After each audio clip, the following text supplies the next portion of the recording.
conduit toute chose, parce que l'introduction d'André est parfaitement adaptée au message d'aujourd'hui.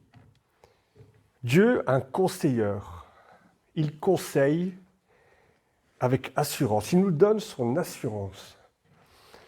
Je pense qu'il y a quelque chose en commun, quelque chose que nous avons tous vécu, pour une raison ou pour une autre, c'est de contacter un agent d'assurance. Alors ça peut être pour un accident de voiture, ça peut être assurance maladie, que sais-je. On a tous fait ça, on a tous dû un jour ou l'autre contacter notre assureur pour une raison ou pour une autre. C'est devenu un vrai parcours du combattant à l'heure actuelle. Avec notre frère Daniel, on essaye depuis un certain temps, on a encore essayé, j'ai encore essayé cette semaine-ci, de contacter l'assureur pour le presbytère à côté. Et c'est une galère, parce que ça ne décroche plus. On a l'impression d'avoir un mannequin en face de nous, parce qu'on nous donne un numéro de téléphone, mon téléphone, ça ne répond pas. Et on se dit, mais qu'est-ce qu'il faut faire? On envoie des courriers, on envoie des photos. Et le doute s'installe à un moment donné. Parce qu'on se dit, est-ce qu'on est bien assuré? Est-ce qu'on est réellement bien assuré? Est-ce que les documents sont arrivés à la bonne personne? Est-ce qu'on a déjà envoyé le bon document? Est-ce qu'il est complet? Parce que, vous le savez, dans l'administration, dans tout ce qui est administration, il faut parfois remplir des feuillets. Si vous remplissez le formulaire A3, mais il fallait le A4, c'est pas bon, et on recommence, et ainsi de suite. Le dossier est-il complet? Est-ce que les réparations seront prises en compte? Oui ou non? Et à quel niveau? Et d'une certaine manière, les chrétiens se posent exactement les mêmes questions. Au niveau de leur assurance, au niveau de l'assurance qu'ils ont par rapport à Dieu, on se pose les mêmes questions. Hein. On passe des moments tellement compliqués, on se dit, ben, Dieu, il existe. Mais heureusement qu'il existe, hein, parce que si il n'existait pas, mais qu'est-ce que ce serait? Quand je vois ma vie, si Dieu n'existait, mais qu'est-ce que ce serait? Avec toutes les chutes que je fais, jour après jour, avec tous les péchés que je commets, est-ce que Dieu m'aime encore? Est-ce que j'ai cette garantie, cette assurance que Dieu m'aime encore? Suis-je véritablement un enfant de Dieu aussi? Et si oui, qu'en est-il de mon salut? Est-ce que, dans ma vie, est-ce que mon salut est garanti? Suis-je véritablement un enfant de Dieu? Et j'aurais envie d'appeler ce message l'assurance de la croix. L'assurance de la croix. Et nous allons prendre ensemble un de mes versets favoris. Alors ce verset-là, quelque part, je me fais plaisir avec ce verset-là. Et nous le retrouvons dans Romains chapitre 8, versets 31 à 39, pour ceux et celles qui veulent prendre la lecture. Romains chapitre 8, versets 31 à 39, un verset que vous connaissez, je l'ai souvent pris parce que j'aime beaucoup. Et je vais commencer la lecture. Que dirions-nous donc à l'égard de ces choses? Si Dieu est pour nous, qui sera contre nous? Lui qui n'a pas épargné son propre Fils, mais qui l'a livré pour nous tous. Comment ne nous donnera-t-il pas toutes ces choses avec lui? Qui accusera les élus de Dieu? C'est Dieu qui justifie. Qui les condamnera? Christ est mort, bien plus, il est ressuscité. Il est à la droite de Dieu et il intercède pour nous. Qui nous séparera de l'amour de Dieu?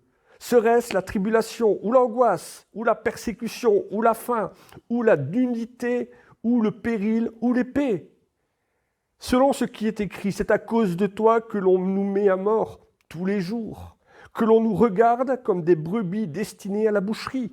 Mais dans toutes ces choses, nous sommes plus que vainqueurs par celui qui nous a tant aimés.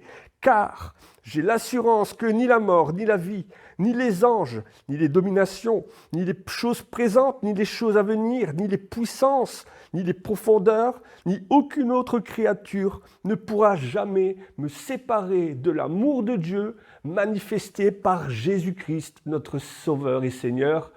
Et on dit Amen. À cela, j'ai envie de dire un grand et un puissant Amen. Mais quel texte puissant! Ce texte est d'une puissance incroyable. J'aurais envie presque de dire et de reprendre le logo d'assurance, zéro tracas, zéro blabla. Il n'y a rien à rajouter. Il n'y a rien à rajouter, il n'y a pas à se faire du souci. Qui pourrait nous séparer de l'amour de Dieu? Ce verset répond à toutes les questions concernant l'assurance du chrétien. Avec Dieu, il n'y a pas de zone d'ombre. Il n'y a pas de choses cachées. Vous savez, il y a des moments quand vous remplissez un fascicule d'assurance, il y a toujours des petites phrases que si vous ne lisez pas, vous pouvez être surpris parfois. Hein. Des petits trucs là, tout en bas du style, votre maison a brûlé, oui. De quelle couleur étaient les flammes? Elles étaient bleues. Bah, pas de chance, vous étiez assuré contre les flammes rouges. Et ça se passe comme ça quelque part. Hein. Mais avec Dieu, il n'y a pas de ça. Dieu est clair, il est clair et net. Personne ne peut vous séparer de mon amour. Les chrétiens peuvent vivre pleinement leur vie d'enfant de Dieu, leur vie d'enfant de Dieu, d'enfant de lumière, régénéré. Vous savez, on est quand même vachement plus à l'aise quand on sait qu'on est bien assuré. Quand on part en vacances, avec les départs en vacances, quand on sait que tout est bien carré à la maison, que tout est bien fermé, le gaz bien fermé, on monte dans la voiture, on sait que la voiture est passée au contrôle technique, nickel, le garage, parfait, l'assurance dans la... On part en vacances, rien dans la tête qui nous inquiète, rien. Par contre, quand on arrive sur place et qu'on se dit « chou, t'as le gaz ?» Non. Oh. Mais c'est ça en fait. Quand j'ai l'assurance que rien ne peut me séparer de Dieu, je peux vivre pleinement ma vie de chrétien. Je peux vivre en toute sécurité. Je n'ai pas à me poser des questions, à me torturer l'esprit en me disant « mais Seigneur, m'aimes-tu vraiment? M'aimes-tu vraiment ?» Je n'ai pas à m'angoisser contre la maladie, je n'ai pas à m'angoisser contre toutes ces choses. Il y a des gens qui ont cessé de vivre par peur de mourir. Hein? Il y a des gens qui ont cessé de vivre, je connais plein de gens comme ça. Alors il faudrait essayer de ne pas mourir de son vivant, je trouve. Ce serait bien. Pas mourir de son vivant. Pourtant, les chrétiens sont toujours remplis de doutes, et ça a toujours été, hein, de toutes les époques. Les Thessaloniciens croyaient, au temps de l'apôtre Paul, que Jésus était déjà venu et qu'il les avait oubliés. Il était arrivé, il avait repris l'Église et qu'il était monté au ciel. Ils se sont dit, mais, et nous on est ici, que se passe-t-il? Et Paul va les rassurer, mais non. C'est pour ça que quand vous lisez l'épître aux Thessaloniciens, vous vous rendez compte qu'il leur parle de l'enlèvement de l'Église, des choses qui préparent cela. Les Colossiens croyaient que à la grâce, il fallait rajouter quelque chose, que le sang n'était pas suffisant, que la grâce n'était pas suffisante. Et là encore, Paul va leur dire non. Le mysticisme, l'ascétisme, tout ça, non. Christ est suffisant. Les Grecs faisaient confiance à la sagesse. Le peuple hébreu, lui, croyait que dans la généalogie, leur généalogie d'enfants d'Abraham, et là encore, Paul va réfuter toutes ces questions. Il va combattre ce faux enseignement. Et aujourd'hui encore, c'est la même chose. Ce verset que nous allons méditer aujourd'hui répond à deux questions. Qui peut nous séparer de l'amour de Dieu? Et est-ce qu'une situation peut nous séparer de l'amour de Dieu? Nous connaissons tous ce cantique et nous allons le chanter après. J'ai l'assurance de mon salut. J'ai l'assurance de mon salut par la présence du Seigneur Jésus. L'assurance que j'ai, c'est la présence du Seigneur Jésus. Son sang nous a lavés, nous a rachetés. L'Esprit Saint nous a régénérés. Parfait repos, parfait bonheur. En toi, mon Sauveur, j'ai la paix du cœur.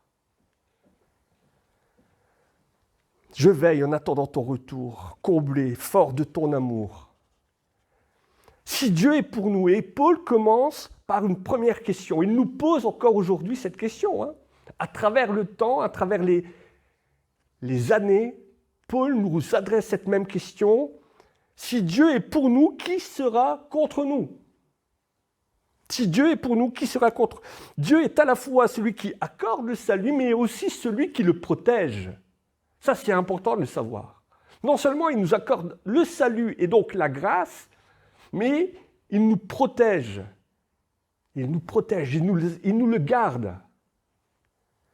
Le psalmiste va déclarer dans le psaume 27, verset 1, psaume de David, « L'Éternel est ma lumière et mon salut, de qui aurais-je crainte?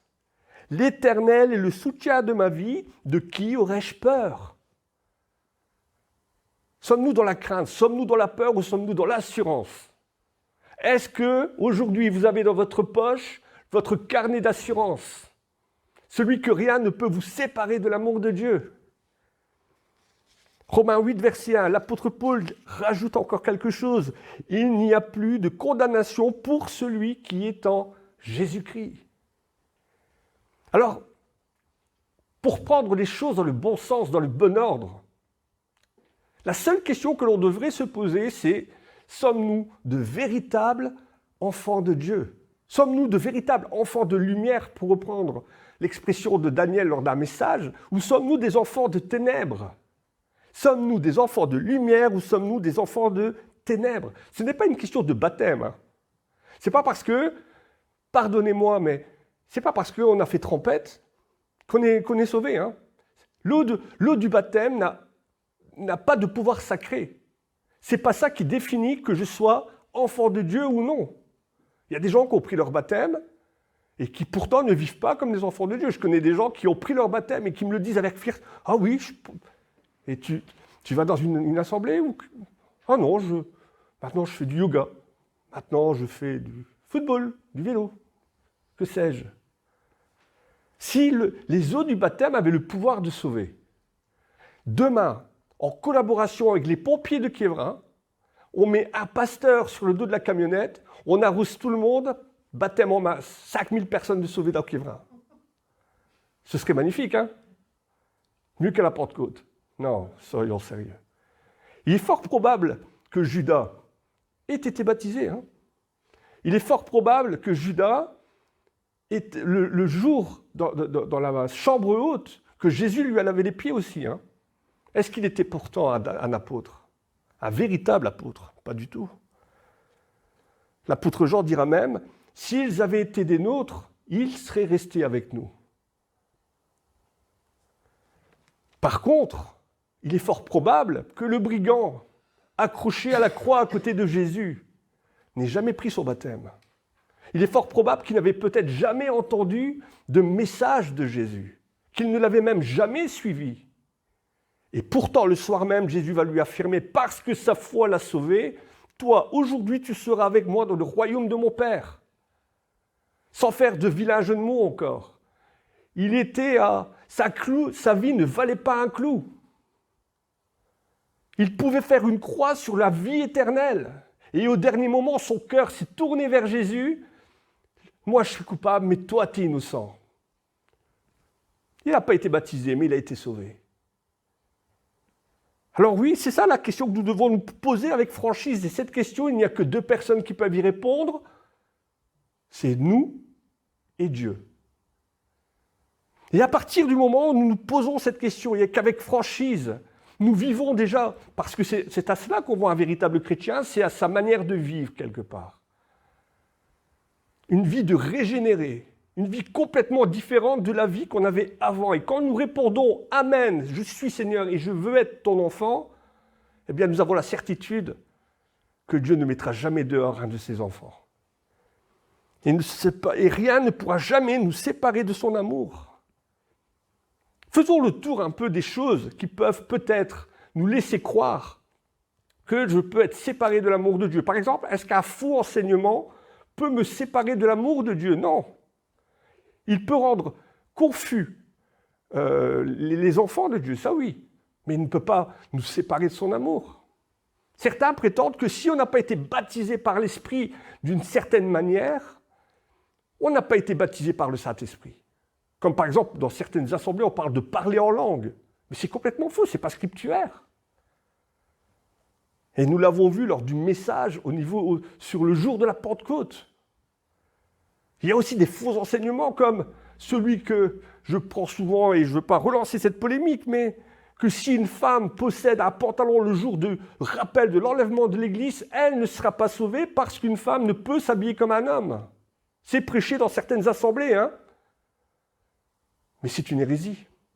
Nous le savons. Comme quoi c'est important de pouvoir avoir une bonne étude de la parole. Nous savons que si nous confessons nos péchés, il est fidèle et juste pour nous pardonner. L'Église catholique enseigne qu'il y a des péchés mortels, capables de nous excommunier, de nous fermer, de nous enfermer hors de la grâce de Dieu. Là aussi, c'est un faux enseignement. Si nous confessons nos péchés, il est fidèle et juste pour nous pardonner. Est-ce que je peux m'exclure moi-même de la grâce de Dieu? Certaines personnes pensent que l'on peut s'exclure soi-même de la grâce de Dieu. Mais c'est faux. C'est faux, ça nous est déjà tous arrivé, je crois, de tenir un enfant par la main, comme le dit Yves Dutheil. Prendre un enfant par la main, pour traverser, pour aller quelque part, pour encadrer un groupe d'enfants. Ça nous est déjà tous arrivé, cela. C'est vous qui tenez la main de l'enfant ou c'est l'enfant qui tient votre main? Si l'enfant vous tient la main, il vous lâche quand il veut, il peut se sauver. Quand c'est moi qui tiens l'enfant, il ne peut pas se sauver. C'est moi qui le tiens. De la même manière, ce n'est pas vous qui tenez Dieu par la main, c'est Dieu qui vous tient dans sa main. Pensez-vous que quelqu'un soit assez fort pour vous retirer de la main de Dieu? C'est Dieu qui vous tient. Il faudrait que cette personne soit plus forte que Dieu, ce qui est impossible. C'est Dieu qui me tient. Quand bien même, par rapport à ma façon de vivre, je m'écarte de lui, eh bien Dieu ne me lâchera pas. Dieu ne me lâchera pas. Je ne peux pas, par ma façon de vivre, annuler l'œuvre créatrice et rédemptrice que Dieu a déjà commencée en moi. Vous ne pouvez pas annuler l'œuvre que Dieu a déjà commencée en vous. Est-ce que Dieu pourrait me retirer le salut? Ah, ça devient intéressant là par contre. Est-ce que Dieu pourrait me dire, toi, Frédéric Odemont, il y a un dossier qui est ressorti, on ne le savait pas, dehors. En théorie, oui.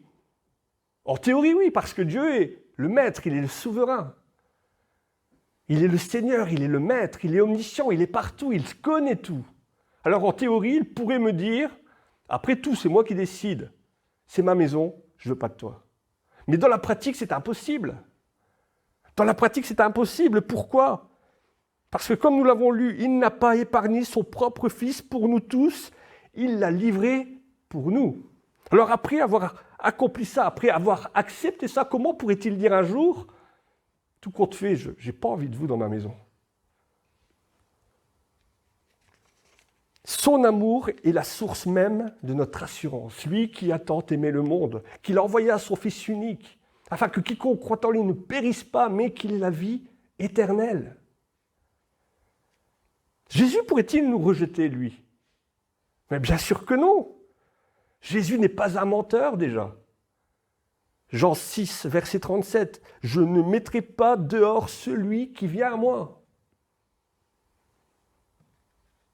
Et je vous invite à relire même Ésaïe 53. Relisez ce verset d'Ésaïe.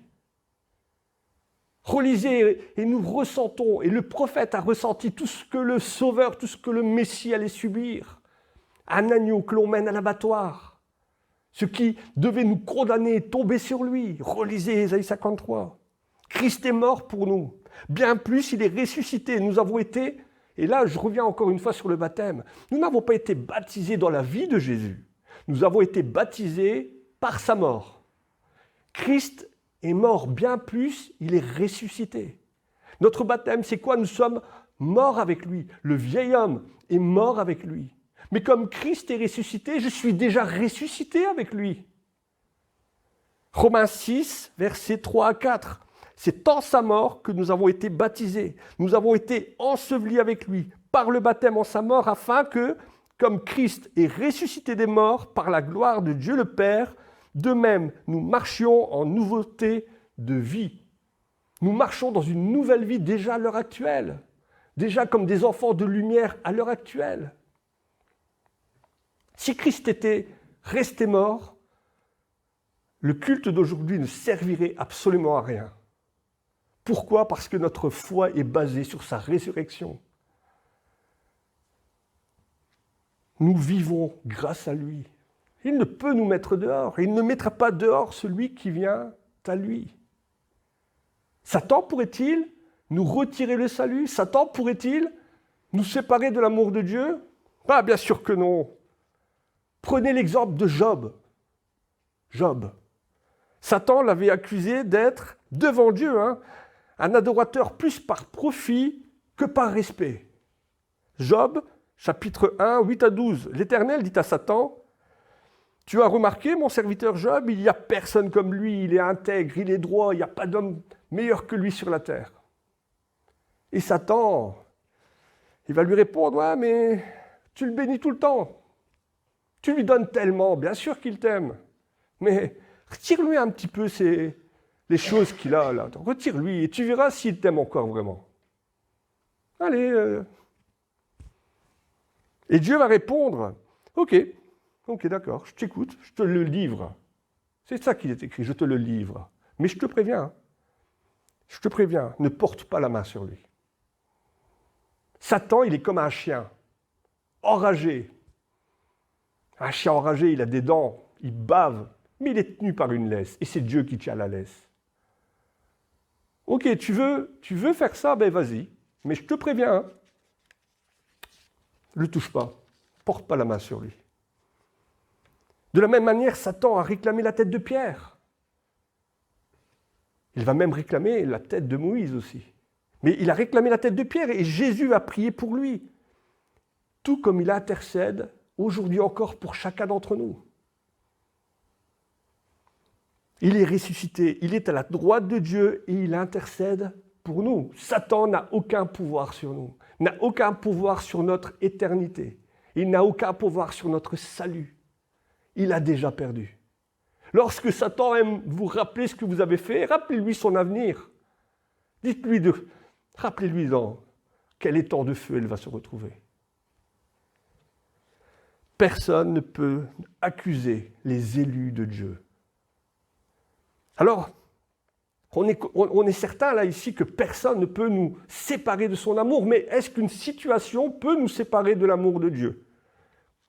Et là, Paul donne une série de situations extrêmes, voire même terrifiantes.